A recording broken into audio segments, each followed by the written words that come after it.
या सणासुदीला मी तुमच्यासाठी घेऊन आली आहे एक कोकणी पारंपरिक फराळ, तो म्हणजे तांदळाचे बोरं. तर पटकन सुरू करूया. बोरं करण्यासाठी मला लागणार आहे ओलं खोबरं, जे मी थोडंसं भाजून घेणार आहे. ओलं खोबरं भाजण्याचं कारण म्हणजे बोरं जास्ती दिवस टिकतील. आपलं खोबरं भाजून झालेलं आहे आणि इथे घेतलंय मी 2 कप तांदळाचं पीठ. त्याच्यात मी हे खोबरं घालणार आहे आणि त्या सेम पॅन मध्ये आपण तीळ भाजून घेऊया. तीळ भाजून झाले ते आपण तांदळाच्या पिठात घालूया. त्यात 1 चमचा जायफळ पूड आणि 1 चमचा वेलची पूड. मोहनासाठी आपण घेतलंय 1 मोठा चमचा तूप, जे आपण कडकडीत गरम करणार आहोत आणि त्या तांदळाच्या पिठात घालणार आहोत. त्यांनी बोरं खूप कुरकुरीत बनतात. इथे मी पाऊण कप गूळ घेतलेला आहे, जो मी पाण्यात विथळून घेणार आहे. तुम्हाला ह्यातला गोडावा वाढवायचा असेल तर तुम्ही 1 कपचा घेऊ शकता.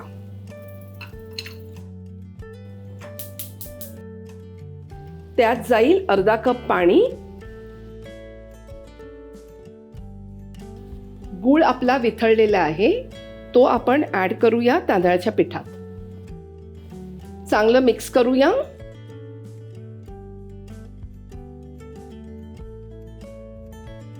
त्यात जाईल थोडंसं पाणी आणि ते आपण मस्त घट्ट भिजवून घेऊया.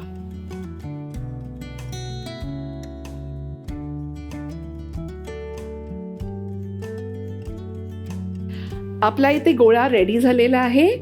आपण तेल तापत ठेवलेलं आहे. जोपर्यंत हे तेल तापतंय आपण ह्याची छोटी बोरं करून घेऊया.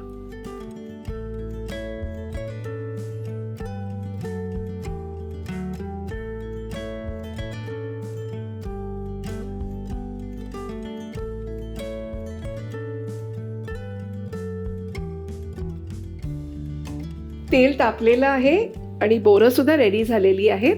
तर ती आपण मंद आचेवर फ्राय करून घेऊया.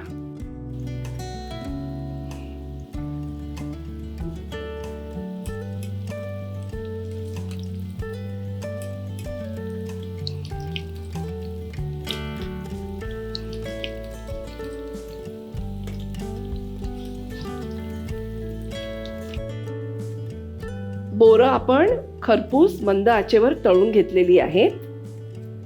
आता त्यांना आपण बाहेर काढून घेऊया.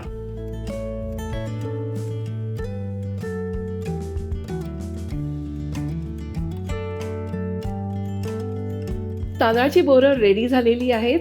अतिशय इझी रेसिपी आहे ही. बोरं लहान मुलांना खूप आवडतात. या सणासुदीला तुम्ही डेफिनेटली ट्राय करा. अशाच सोप्या रेसिपीसाठी रुचकर मेजवानीला फॉलो करा. लाईक, शेअर आणि सबस्क्राईब सुद्धा करा.